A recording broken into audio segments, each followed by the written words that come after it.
보통 저렇게까지 하는 페미들은 정말 정신병이에요. 근데 이 정신병이 왜 생기냐? 어렸을 때부터 받는 차별이나 차별을 받지 않더라도 다른 여자들에 비해서 인기가 없는, 관심을 받지 못하는 자신에 대한 괴로움과 열등감, 그런 것들로부터 생긴단 말이에요.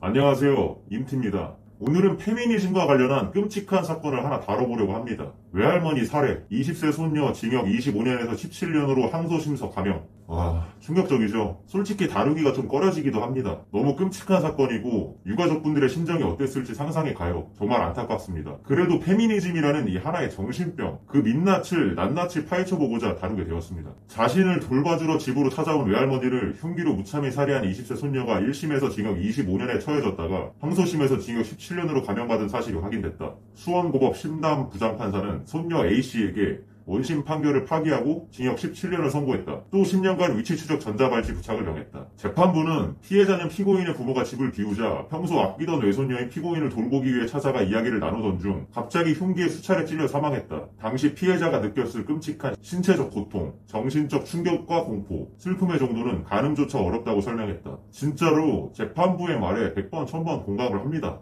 손녀는 어려서부터 대인관계에 어려움도 겪고 정신과적 문제를 보였다고 하는데 그런 손녀를 보살피고자 와서 봉변을 당하신 겁니다. 이거 얼마나 끔찍한 일입니까? 그런데 이 손녀는 바로 극단적인 페미니스트들이 서식하는 워마드 회원이었습니다. 이는 수원고등법원 판결문을 보면 알 수 있습니다.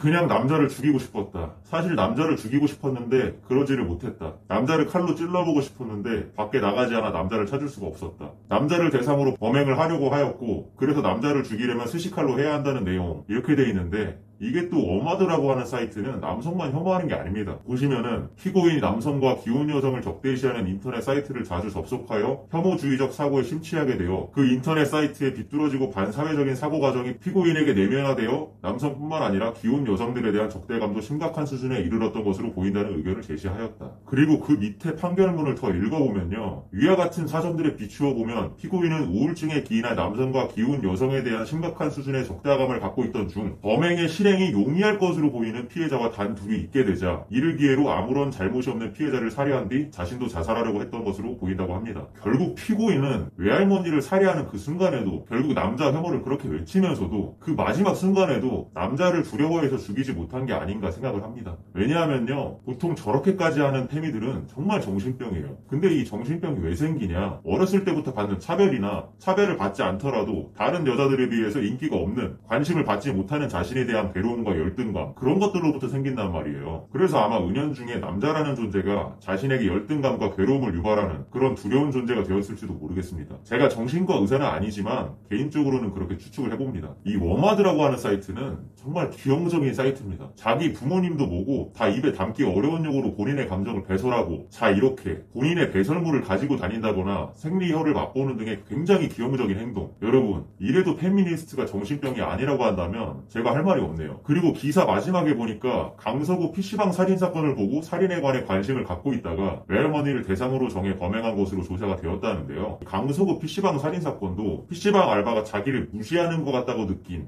일종의 열등감에서 비롯된 사건이었죠. 여러분, 우리 사람 함부로 무시하지 맙시다. 그리고 사실 이것보다 중요한 거는요. 이렇게 소외받고 차별받는 사람들, 어렸을 때부터 학교 선생님들도 그렇고 부모님도 그렇고 어른들이 한 번이라도 챙기고 관심을 줬더라면 이런 일까지는 막을 수 있었을지도 몰라요. 외모가 떨어지고 능력이 부족해서 도태되는 것은 자본주의 시장에서 어쩔 수 없는 일이지만 그런 사람들을 무시하고 괴롭히는 그런 사회 문화는 우리가 해결해 보자고요. 주변에 조금이라도 사랑을 나누는 그런 사람이 되어봅시다. 오늘 여기까지입니다. 감사합니다.